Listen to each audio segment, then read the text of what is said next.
중국 그 송나라 때 있었던 그런 이야기입니다. 한 마을에 이제 큰 부자가 있었습니다. 이 부잣집에서 이제 잔치를 여러 번 하는데 잔치 잘하기 위해서 큰 항아리를 사람 키만한 그런 항아리를 제작하여서 그의 집 앞에 놓았습니다. 화면 그림 한번 보여주시죠? 이런 사람 키만한 그런 큰 그런 항아리를 가지고 이제 집 앞에 놓았습니다.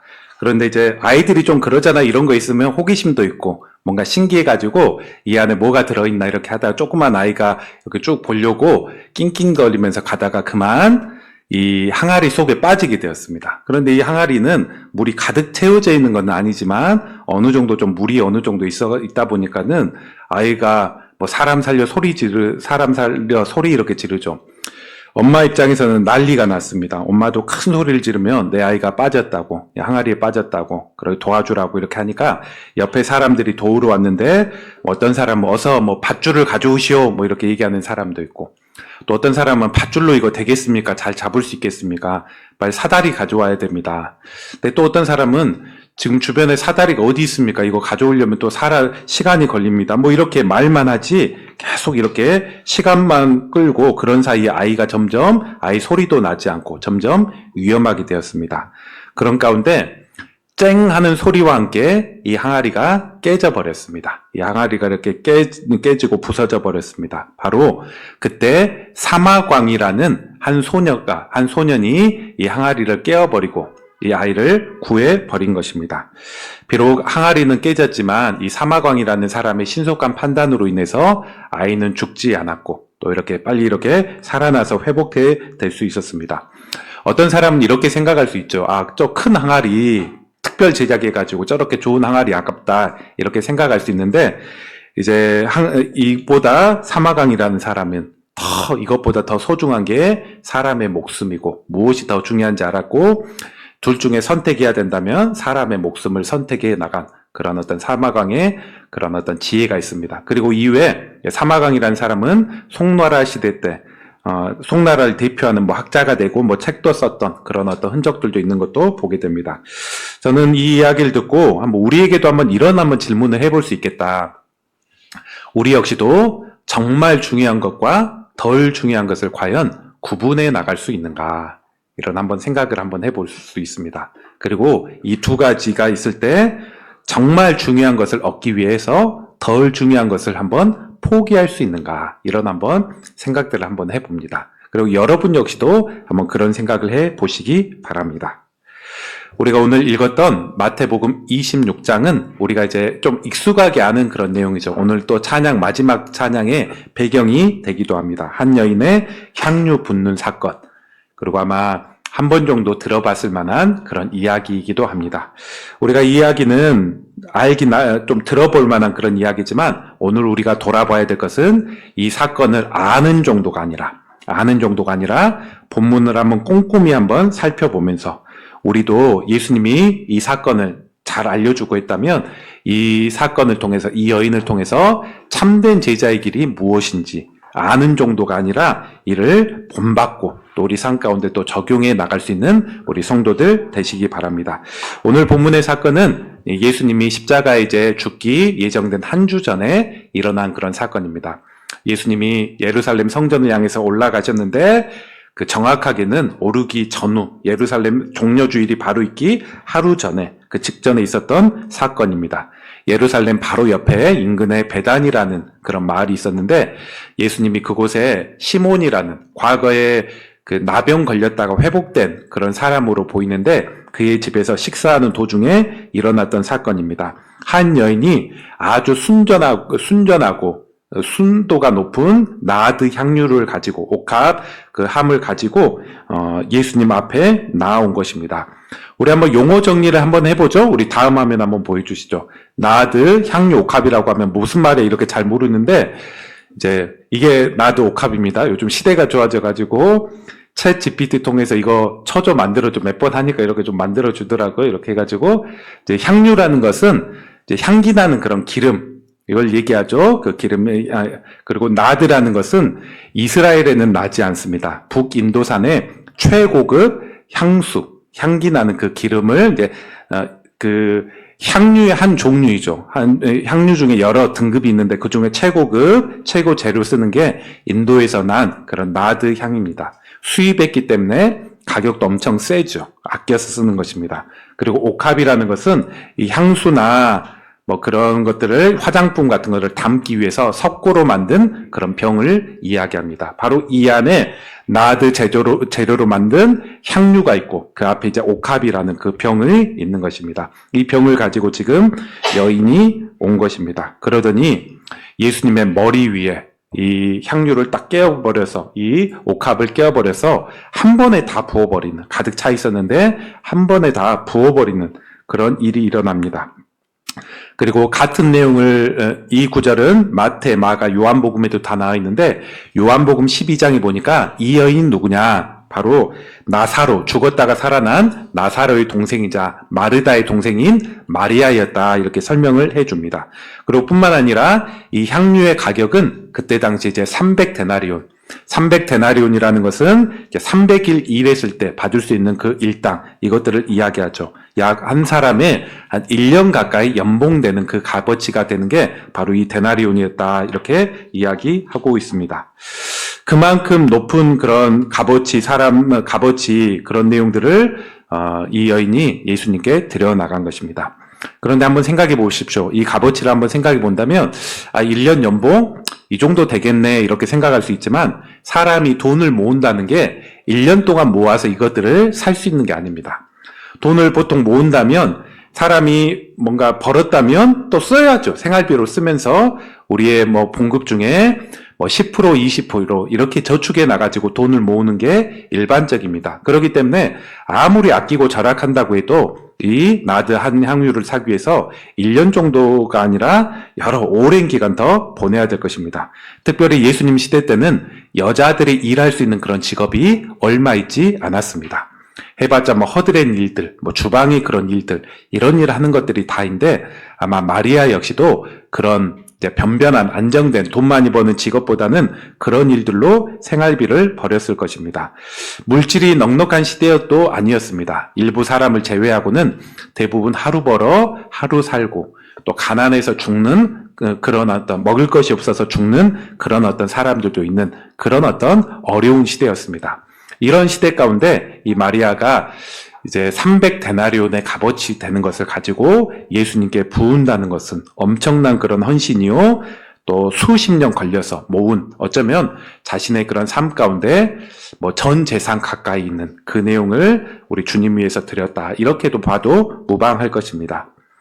이렇게 향유에 예수님께 머리에 향유를 불 때 냄새가 가득하겠죠. 그리고 이런 모습을 보면서 그 주변 사람들이 큰 소동이 일어납니다. 8절 9절에 보니까 8절 이렇게 얘기하죠.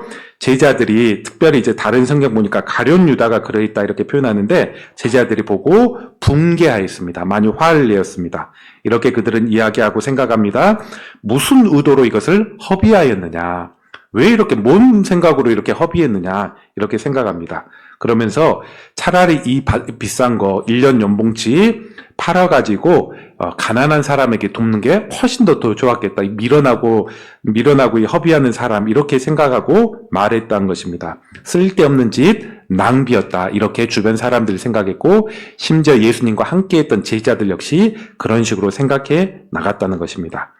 그런데 사람들의 이런 어떤 비난 이런 것들 보면 예수님의 판단은 정반대이지요. 예수님 뭐라고 하십니까? 자, 10절에 보니까 예수님이 이런 사람들의 말과 수근수근 되는 것을 아시고 이르시되 이렇게 얘기합니다. 너희가 어찌하여 이 여자를 괴롭게 하느냐? 괴롭히지 말라 얘기하면서 그는 내게 좋은 것을 하였느니라. 좋은 일을 했다. 11절 가난한 사람은 항상 너희와 함께 있거니와 나는 항상 있지 않는다. 가난한 사람은 너희가 얼마든지 도와주고 마음만 또 재정만 있다면 도와줄 수 있지만 나는 한 주 후면 뭐 정확하게 이렇게 자세하게 얘기하지 않았지만 나는 너희와 함께 있을 시간이 얼마 없다. 그리고 그래서 12절 이 여자가 내 몸에 향유를 붓는 것은 내 장래, 내 죽음을 위해서 한 것이다. 예비하는 아주 중요한 그런 일들이다. 이렇게 얘기합니다. 그러면서 이 여인에 대해서 그렇게 하지 말라고 오히려 잘한 거라고 예수님은 이 여인을 칭찬해 주죠. 이 여인이, 이 마리아가 향유 붓는 그 이유는 오늘 성경에서 자세하게 말하지는 않습니다.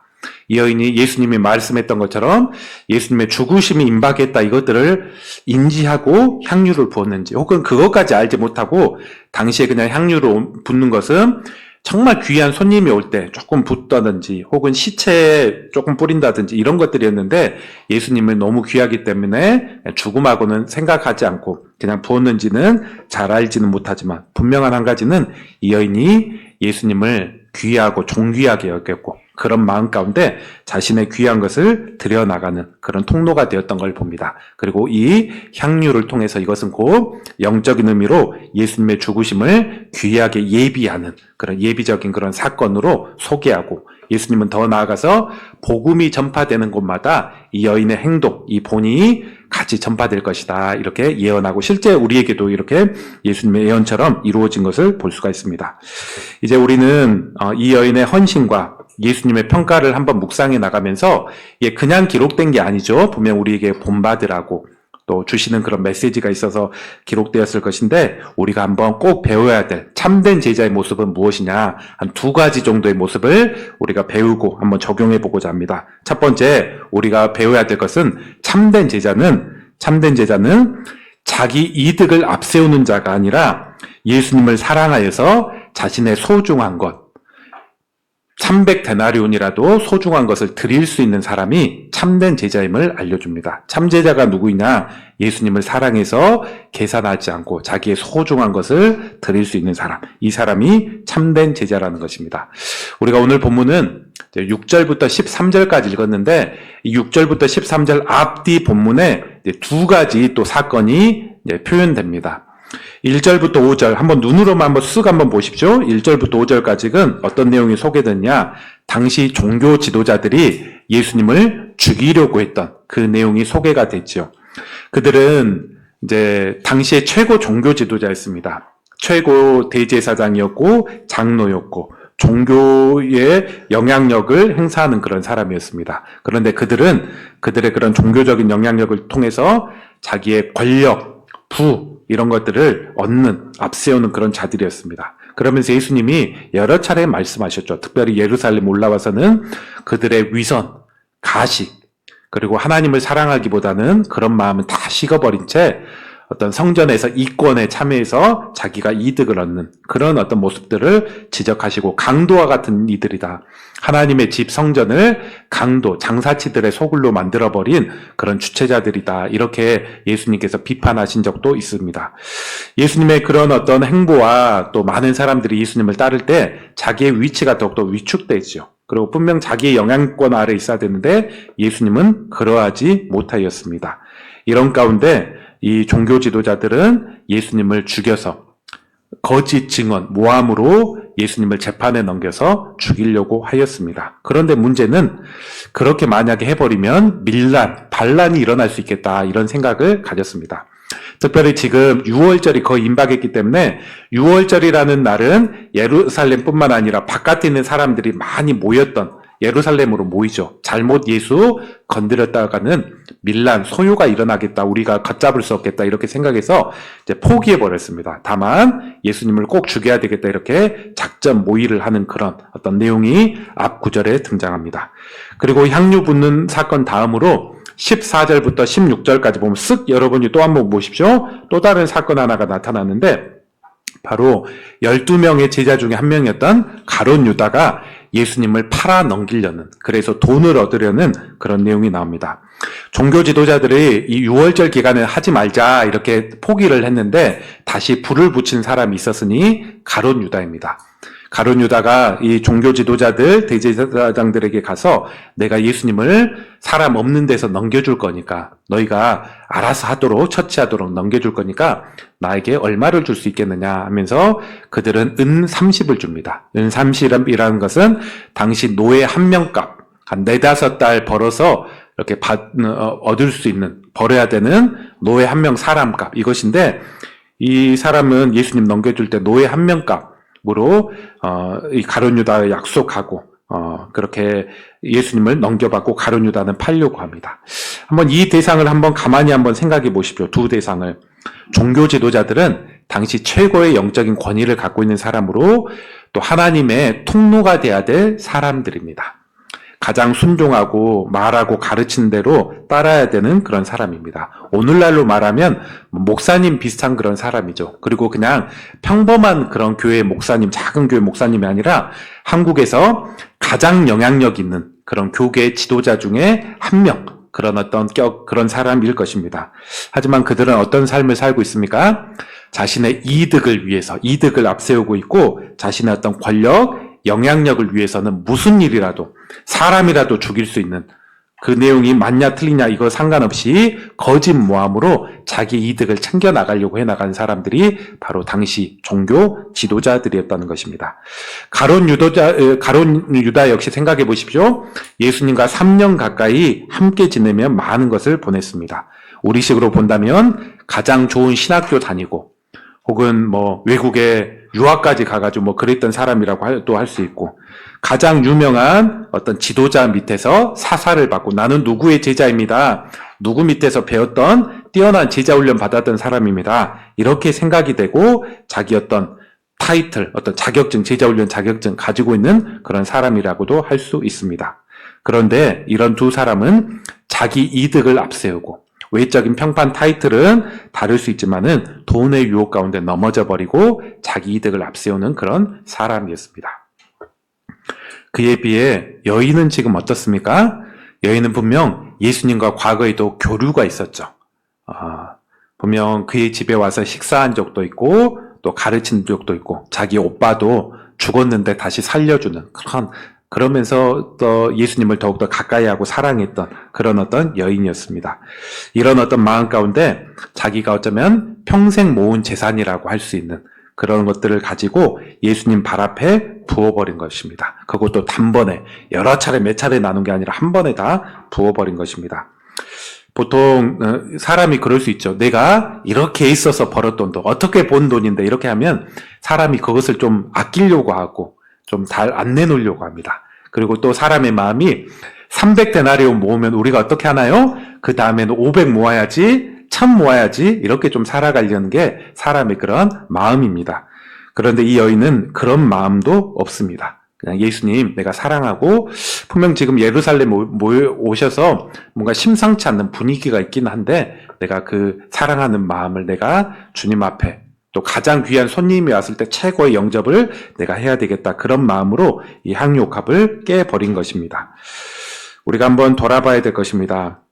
누군가는 크고 유명한 목사님이다. 혹은 누구 밑에서 대단하게 배웠고 훈련했다. 사실 이걸로 참 제자인지가 드러나지가 않습니다. 오히려 허점이 있을 수 있다는 것입니다. 예수님을 가장 귀하게 여기고 또 사랑하기에 여러 세상적으로 계산하지 않고 자신의 마음과 또 있는 것을 드릴 수 있는 사람, 이런 사람이 참 제자인 것입니다. 그리고 이렇게 살다 보면 세상 사람들은 종종 허비한다, 낭비한다 이런 생각을 하고 말을 하기도 하지요. 왜 그렇게 아깝다, 왜 그렇게 지혜 없는 선택, 그렇게 허비하고 낭비했느냐 이런 표현들도 종종 듣기도 합니다.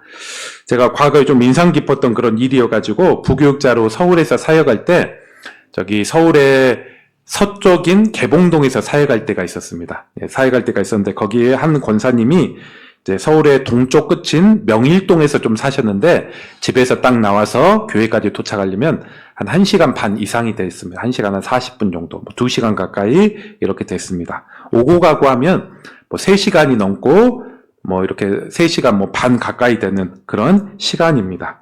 그런데 이 권사님은 딱 주일에 오전 딱 한 번 오시는 게 아니라 제가 보니까 평일에도 한 2번 정도 더 오시는 분이에요. 일주일에 한 적으면 2번, 보통 3번. 3시간 반 왔다 갔다 이렇게 하시는 그런 분이면, 물론 이제 주부이긴 합니다.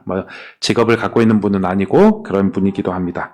이런 모습 가운데 남들이 볼 때는 되게 시간 낭비다. 왜 가까운 교회 저렇게 가면 되지? 멀리 교회 다니고 그렇게 하냐? 이렇게 생각을 할 수 있습니다.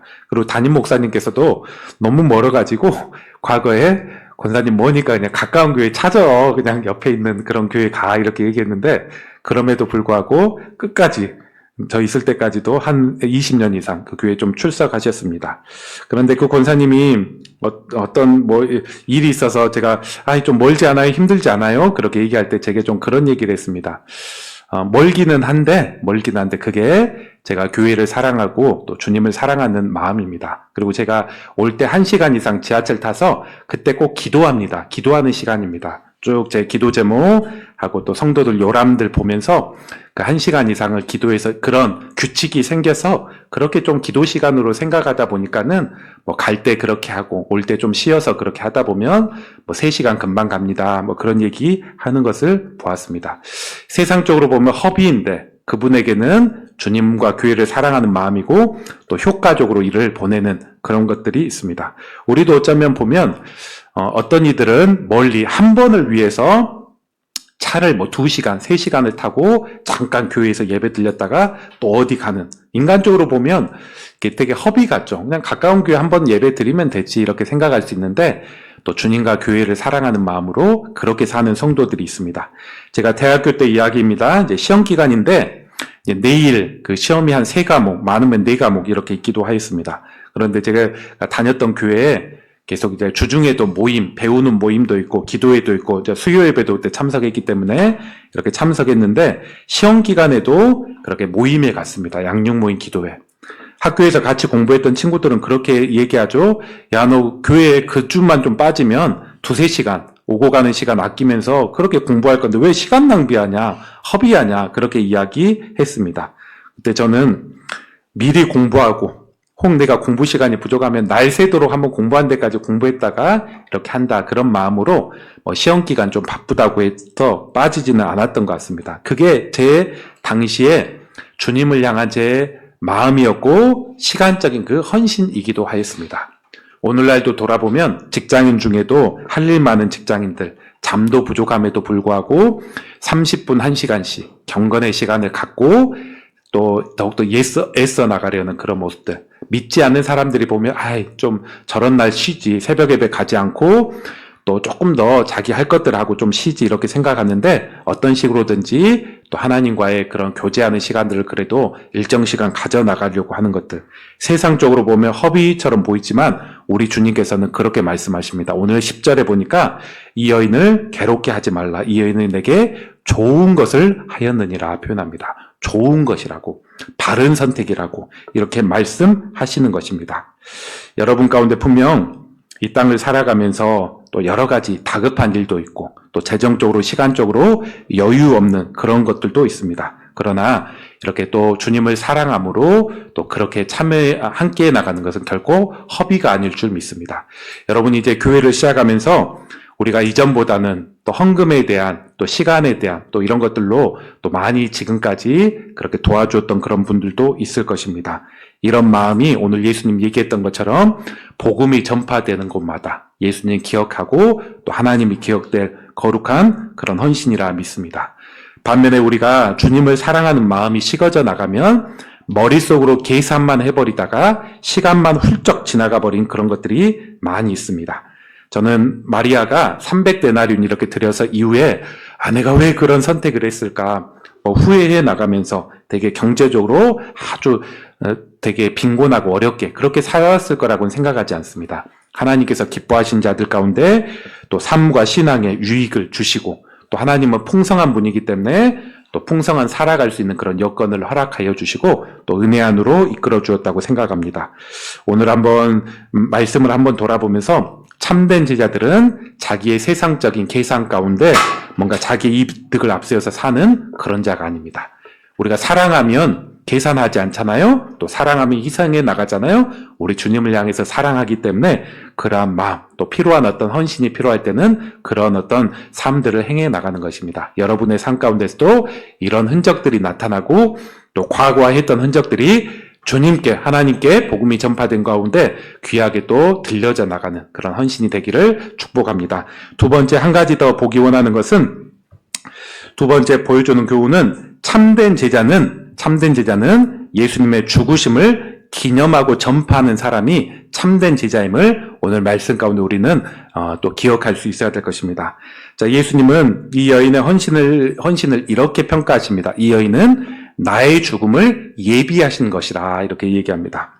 그러면서 300데나리온 향유 쓰는 것은 헛된 일 낭비가 아니라 오히려 또 가난한 사람 도와주는 것보다 더 귀한, 지금 타이밍에 더 귀하고 더 소중한 일을 맞는 올바른 일을 하였다 이렇게 이야기합니다. 우리는 여기서 주님의 한번 시야를 한번 배워야 될 것입니다. 무슨 말이냐?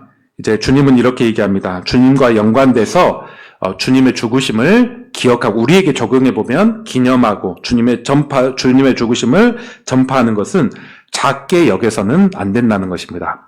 오늘날 세상 사람들은 그렇게 생각합니다. 세상 사람들은 사회에 우리가 구제도 하고 또 선행을 하고 착한 일하면 저 교회가 진정한 교회, 바른 교회, 잘하는 교회다 이렇게 세상 사람들은 그렇게 생각합니다. 반면에 교회가 예수님의 죽으심을 기념하고 예수님의 죽으심을 전파하고 십자가 복음을 증거해 나가면 그거에 대해서는 좀 관심이 좀 별로 없기도 하고 또 어떤 반기독교적인 마음 있는 사람은 이에 대해서 부담 갖고 안 그랬으면 좋겠다 이렇게 생각하기도 한다는 것입니다. 구제하고 도와주면 가난한 사람 도와주는 교회는 좋은 교회, 진짜 교회. 예수님의 죽으심에 대해서 기념하고 전파하는 교회는 그렇게 좀 박하게 생각하고 혹은 안 좋게 생각하는 그런 사람들도 있다는 것입니다. 하지만 예수님은 어떻게 생각합니까? 당시 사람들이 300데나리온 팔아서 어려운 사람 도와주고 선행했으면 좋겠다. 이런 생각보다도 예수님의 죽으심을 예비하는 것, 전파하는 것, 이런 것들이 훨씬 더 소중해 나간 가난한 자들 얼마든지 있기 때문에 또 지금 나는 너희와 있을 시간이 얼마 있지 않기 때문에 훨씬 더 소중한 일을 하였다 이렇게 얘기하고 있는 것입니다. 믿는 자 중에도 믿는 사람 중에도 그런 사람도 있습니다.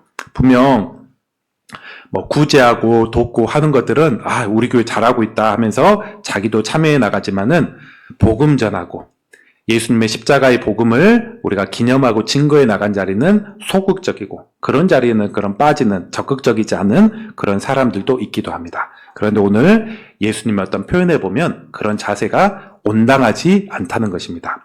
물론 우리가 신자로서 또 교회로서 세상적으로 감당해야 될 사회적인 어떤 책임들이 분명히 있을 것입니다. 이거는 이것대로 하고 또 그것과 함께 우리가 예수님의 죽으심을 기념하고 전파하고 하는 것들의 가치들을 약화시켜서 작게 봐서는 안 될 것입니다.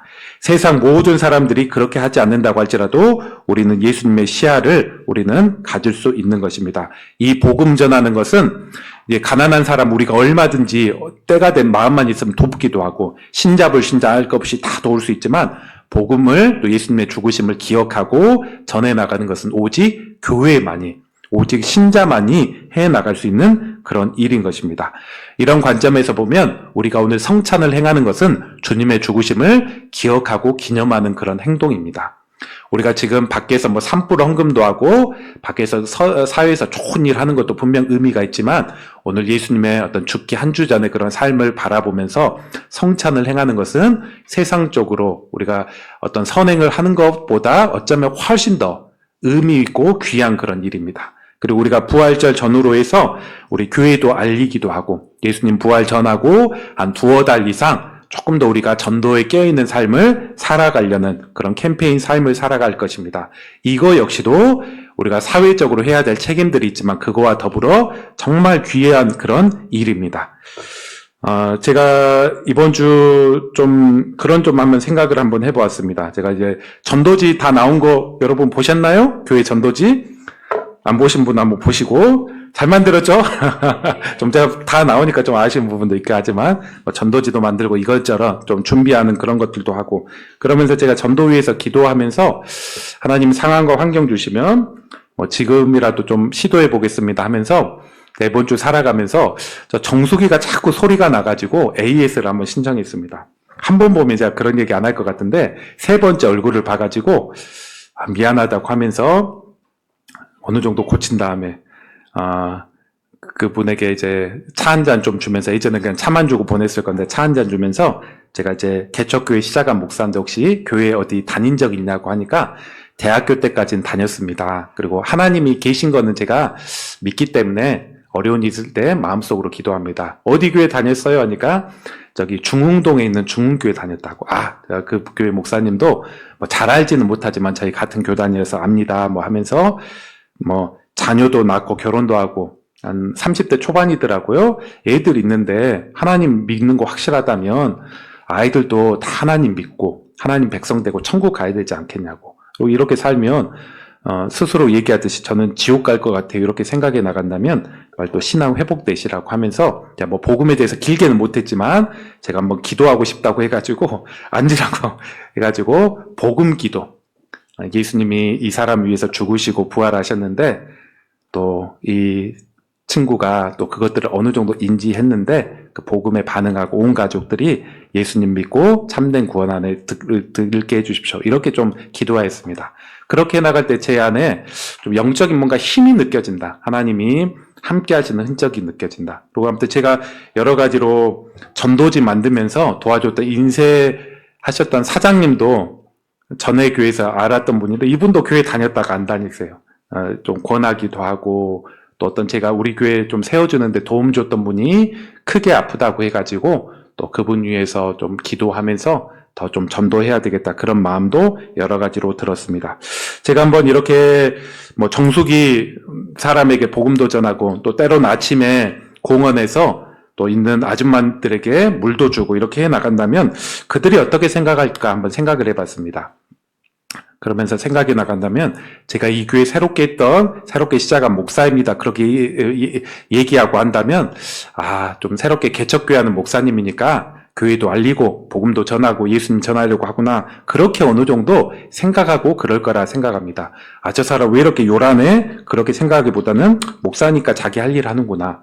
반대로 제가 개인적으로 교류하고 아는데도 불구하고 제가 한 번도 예수님에 대해서 전하지 않고 교회 다니자 널 위해서 예수님 죽으셨다 이런 얘기를 한마디도 안 하고 계속해서 살아간다면 이 사람이 진실한 목회자일까? 진실하게 뭔가 전도하는 그런 마음이 있는 사람일까? 이렇게 생각하는 사람도 있을 것입니다. 이게 바로 제 어떤 외부적으로 저를 보는 모습이죠. 근데 이것은 저는 여러분에게도 그대로 적용할 수 있을 거라 생각합니다.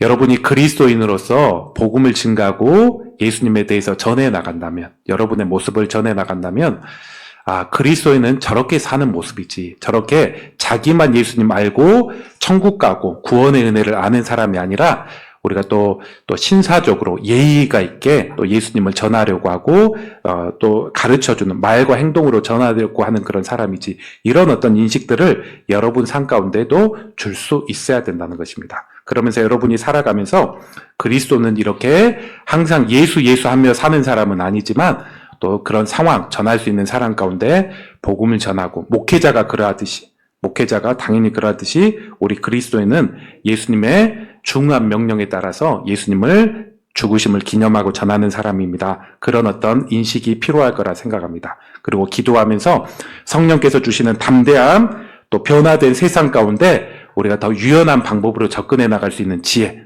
이런 모든 것들이 우리에게 필요할 거라 생각합니다. 오늘 한번 말씀을 정리해 보겠습니다. 예수님은 그 예수님의 마지막 말씀처럼 복음이 전파되는 곳마다 이 여인의 행동이 귀하게 전파될 거다 이렇게 말씀하셨습니다. 그렇기 때문에 이제 성경에서도 자주 마태복음뿐만 아니라 마가, 요한복음에서도 다 기록하고 또 우리 찬양으로 만들어져 가지고 우리가 고백도 하였습니다. 예수님 말씀처럼 그렇게 되었습니다. 그런데 이것은 단지 이런 사건이 있었다 이것들을 알리기 위한 게 아니라 이런 좋은 본을 너희도 배워라 그러기 위해서 알려나가는 걸로 믿습니다.